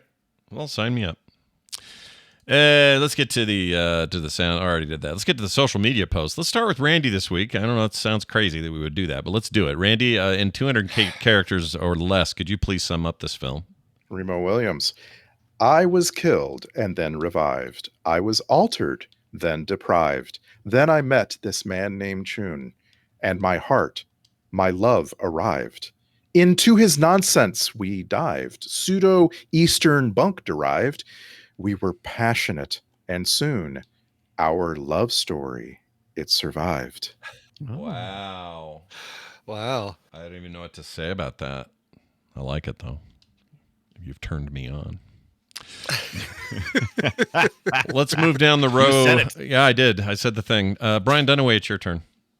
Remo Williams, The Adventure Begins. Is this a good movie? Compared to an apricot? Yes. Compared to a head of lettuce? Even more so. But for a mid-'80s action movie? It's just right. Hashtag you drive like a monkey in heat. I like it. Well done. Brian Ibbett, take us home. Remo Williams, The Adventure Begins. Film Sack delivers terror for breakfast, sci-fi for lunch, and fantasy for sleep. Your vacations will be 2 minutes when you're not having to watch a Fred Ward movie, and if you live to collect a Patreon, it'll be a miracle. Nice. Aww. Nice. Well done. It'll be a miracle. And you still had some characters less. You guys are very, what's the word? On it. What's the word where you're not conservative? Brief. You conserve. Brief. We're I can't think of the word. Awesome. Awesome is the word you're looking for. Thank you. There's a word, and then no, you can. If we're these better than that. We're better than that. Your points don't roll forward to the next week, though. So just know I see. that. Yes. No. I'm just saying. Efficient. Thank you. There you go. Efficient. I'm just saying. I got the feeling that at some point, Chun and Remo were sharing a bed. That's all. That's all I'm saying. Meow. All right, then. How about this, then? These were just handed to me. These are alternate titles. It was almost called Remo Williams and his uncomfortable racist trainer, but they didn't like that one. So they almost went with William the Reamer Takes New York. William the Reamer. Bill Reamer? Bill Reamer, Bill Reamer. Let's get to emails. This is an email, and it came to us at filmsack@gmail.com, and it is Chris Kenny wrote in. He says, so this is the second time you went after Green Lantern and how he should be depowered by the sun. He says, our sun is green, Google it. And then he flipped me off with an emoji. Yeah, I think this is aimed at me because I made the comment. I went back and looked. Apologies, first of all. Second of all, is our moon is green? Hold on. Sun or moon? Or sun, I meant. Sorry. Is the sun green? No, this is a thing. This is a thing where people go to great lengths to talk about the colors of light coming from the sun. Yeah. The sun is not green necessarily. Right. You were talking about like the how like red or magenta, cyan, yellow all come together to make white light or something like that. Yeah, the people who wrote those early comics were way oversimplifying how color works and how spectrum works. Right. Look, right. I've seen a Green Lantern in space near the sun. The sun looks yellow in that scene, and he still looks green. Therefore, I'm going to assume that's the case. Fair enough. There. I guess what I'm saying is yellow. Well, yeah, because yellow's in all the colors, not all the colors, right? But it's often part of the spectrum. And if that was observable human eye vision from the comic, right? Happy, right? He may not be because he flipped me off with an emoji. I think he's probably just giving us a hard time. I assume so. But that bird made me wonder. Oh, I mean, yeah. He wrote. Wonder, right? He won't Google it in all caps and then a giant bird. Google it. I sent you guys a link to this long piece from a scientist explaining the colors that stars can't ever produce. Yeah, and like those include purple, green, pink, magenta, maroon, aquamarine. These are all colors that stars don't produce, and he explains why. There's a whole explanation. Okay, so there's a whole thing here. All right, well, that guy, you know what? We Googled it, and we found some other shit. Big bird, back to you, buddy. Yeah. Tell Snuffleupagus I said. Tell your Muppet I said hi. Real quick here, the I got sorry, I forgot about these texts. I got one from Goulve here. Anyway, he says Goulve here. I've been a fan for a long time. I'd like to drop a movie that you should check out finally on streaming. Hundreds of Beavers. Hundreds of Beavers. All right. That's I think I've exactly seen this in the adult section. You All right, had you had me at hundreds of beavers. I've never heard of this. Came out in 2022. 19th century supernatural winter epic. A drunken Applejack salesman must go from zero to hero and become North America's greatest fur trapper by defeating hundreds of beavers. I mean, how much? Sounds like Unfrosted. Are you sure it's not Unfrosted he's talking about? I love this. This movie poster makes it look like it's Caddyshack or something from the 80s. It's great. It does. It doesn't. I can't tell if this is like pure comedy. The reviews are really good. You sound shocked, but I am. Yeah. Is it a comedy? I am shocked because it looks like it would be horrible. Yeah, this looks like it would be bad, but now I'm super curious. It looks like 95% on Rotten Tomatoes. Yeah, it's the beavers are people in beaver suits. It's also all in black and white, by the way. I kind of want to see this shit. As was the style at the time.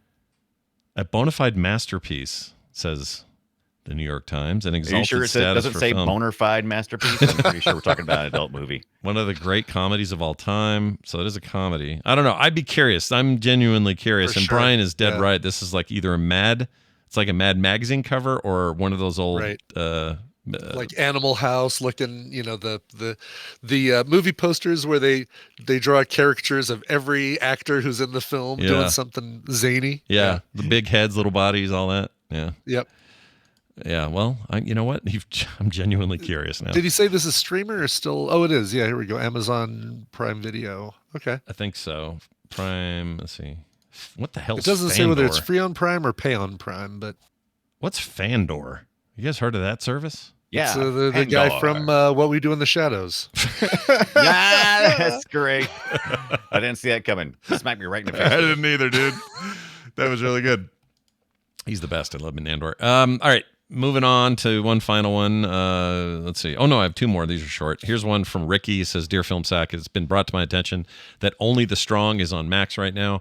This movie is a reason to do Film Sack. Bad 90s acting, Tekken's Eddie Gordo fighting style, which is that capoeira stuff, and the Iron Chef himself, Mark Dacascos. I don't think I'm saying that right. I love this movie. It needs to be sacked. And when you find the time, convince yourselves that 1986's Transformers animated film needs to have a good sacking. Love your show, bro. Though, says Ricky. I don't know Only the Strong. That's new to me. And I've seen this poster a million times, but never had any interest in seeing it except for Film Sack. Directed by Sheldon Leddick. Okay. I'm going to give you three more films that Sheldon Leddick directed, and you decide. They are Lionheart, Cyborg, and Rambo 3. Sweet. Sweet. Great. Sign me up. This has also got Jeffrey Lewis. I love him. There's a character named Kerrigan. This looks like the kind of shit we should watch. It does, for sure. It's got decent reviews, too. Mark Dacascos is the guy that bites into... It's the American version of Iron Chef. Oh, he's the bites into the bell pepper. Yeah. For the Iron Chef. Yeah. Okay. Yeah, I think he's the son of the dude from the Japanese version. I could be wrong. Really? I Okay. could be wrong on this. There's some memory of that coming to mind. Oh, the character is there it is. Character's nephew is character is the nephew of the original Iron Chef chairman. But not Takeshi real. Kaga. Not in real. No, the character is. I knew I'd heard something. I bought it as that they are actually related. All right. I would have bought it. Here's a final one for Film Sack. In Tron, says this person who's anonymous, the old guy is the same old doctor in Doc Hollywood. Confirm that with Brian, or it says, confirm with Brian that every town in South Carolina is like that one. I'm from Savannah, so if he denies it, he is lying. Keep up the great shows. True story. True story. Okay. Fair enough. I have many small town doctor stories. Oh my God. Yeah. Yeah. You ever have Yeah, one? I love Doc Hollywood. I haven't seen that in forever though. Yeah. I don't remember it at all. I have no memory of it. Remember it all? I've seen Oh, it. yes, Either. yes. I've seen Michael it, J. but I don't Fox. remember it. Yeah. I mix it up with Woody Harrelson. what's the other one? That Woody Harrelson's Success. Color or Secret of My Success. Secret of My Success. Success. Yep. Yeah. I mix those up. The every Color of My time. Money. Color of My Money. No, it's Julie Warner, who's just, gosh, she's just so great. Julie Warner. Who is that?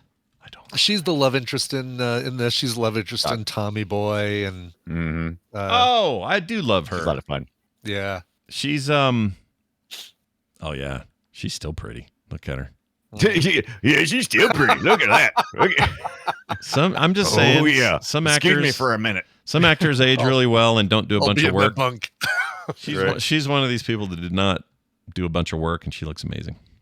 Congratulations, Judi Dench. That shit. That's what I say. All right. Yeah. Moving on. Film. Hey, it's time to tell people about our awesome Patreon, and here's why. So you may have noticed there were like 2 episodes that went up last week, including our regular episode, and they were both from Ibbot. Ibbot did a bonus episode about why we're not watching Crossroads. Crossroads. Basically just did the whole thing for you so you don't have to watch it. Yeah. You can now say you've watched the movie, and though your eyes have not gazed upon the movie. Yep. That and a very cool breakdown of how he makes his musical intros every week, which, sorry, if you YouTube people are like, well, how come I don't ever hear damn songs? That's because for some reason YouTube thinks that Brian's awesome parodies are the actual music, and I don't know why. Yeah. But anyway, everyone else hears them. And the point is, this is just Patreon exclusive content, along with some other stuff. There's a movie-related art print that I create and draw every month and send out to those people. There's special episodes from the hosts, like the ones I just mentioned. And pre-show content every week. Guess what else? No commercials ever, anytime, ever. What? You get a commercial-free feed. Yeah, there's none. You never get an ad for nothing. Nobody's going to tell you to buy no boner pills, no whatever it is. So yeah, go over there now. Patreon.com/filmsack. Become one of our new patrons. Be like SC Paddle Pirate and Wabbit Magic. Just joined us this week. It's nice. Oh yeah. Got to see Wabbit in Vegas. Finally, yeah. It was great. He said something to me really funny at the thing, and now I can't remember it. But it cracked me up, and I was going to write it down and save it for TMS, and I forgot. Shit. Wabbit, if you're hearing this, remind me what we talked about, and we both laughed about it. Anyway, go there now. It is patreon.com/filmsack. Randy, do the honors and tell us what our next film is. We're going to watch Boys in the Hood. Ooh. Yeah. So Boys in the Hood is like famous. It's a movie I've always wanted us to sack because everybody watched it back in the day, and then it became sort of a mainstay for a certain community, and it has been referenced in so many things. I have no idea if this movie is any good. I've heard. So at the time, I think it was nominated for Best Picture. Even John Singleton was on this was like his big thing, right? And everyone went, "Oh my gosh, this is the next big director. He's going to go on to do amazing shit." And I feel like he kind of went on to do some okay stuff, but I don't think it ever matched up to what they thought it was going to be. Like I like the Shaft remake. What else did he do? He did. Let's see here. Previous writer, producer, director. He did. I heard Snowfall was good. That TV show. I didn't watch it though. Let's see. Did a lot of TV recently. I'm trying to find it here. Oh, Rosewood. He did. That was good. Too Fast, Too Furious.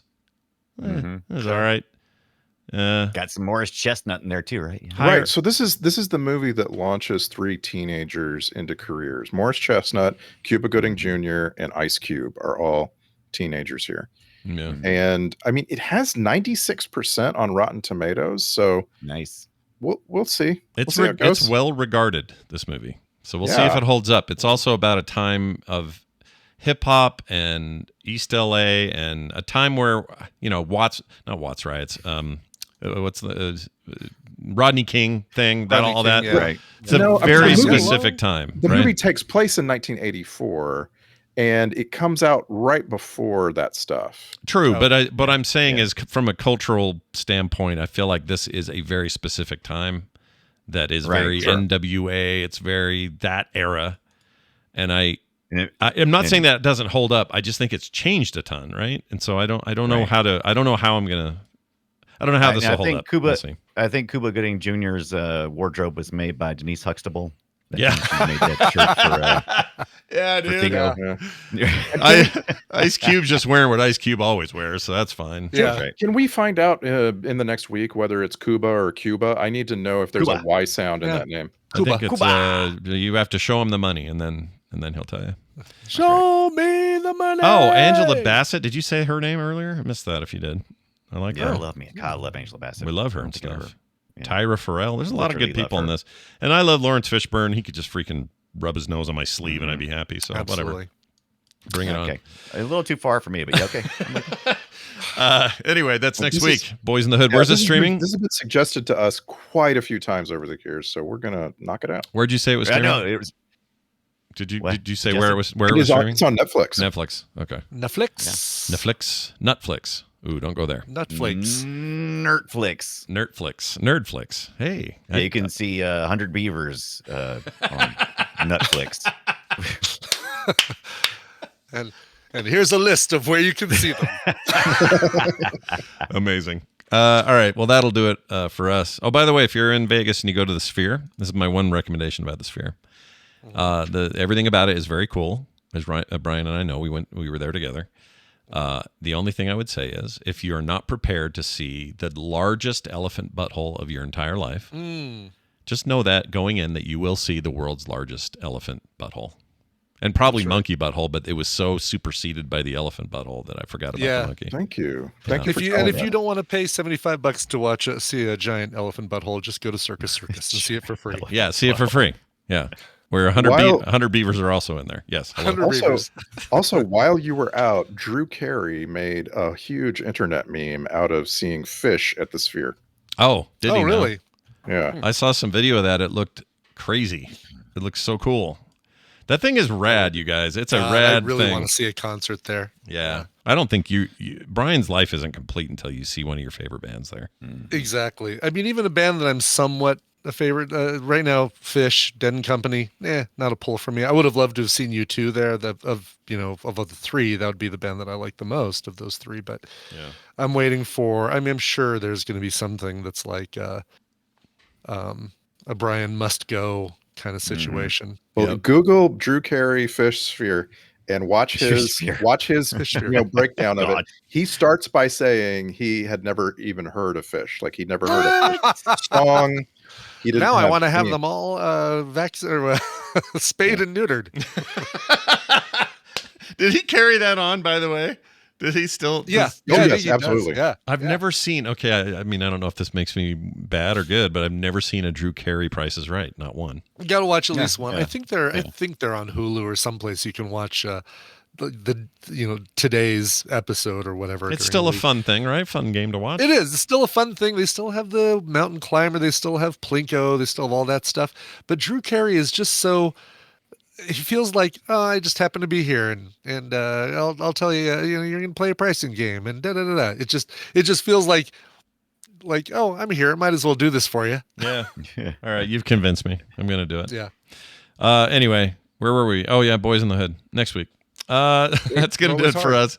Big thanks everybody for listening. Filmsack.com will take you to all the places, including that Patreon I mentioned earlier. Why don't you leave us some reviews too? We love that. Once again, filmsack.com. You can also leave us text at 801-471-0462, or voicemails are fine as well. There's a couple of outro ones today, so listen for those. And filmsack@gmail.com. That'll do it for us. For me, for Brian, and for Randy. Suckwall. We'll see you next time.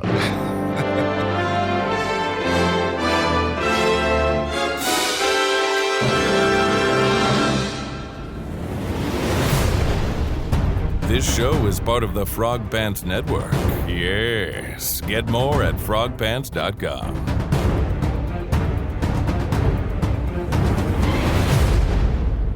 Massive coronary. Okay.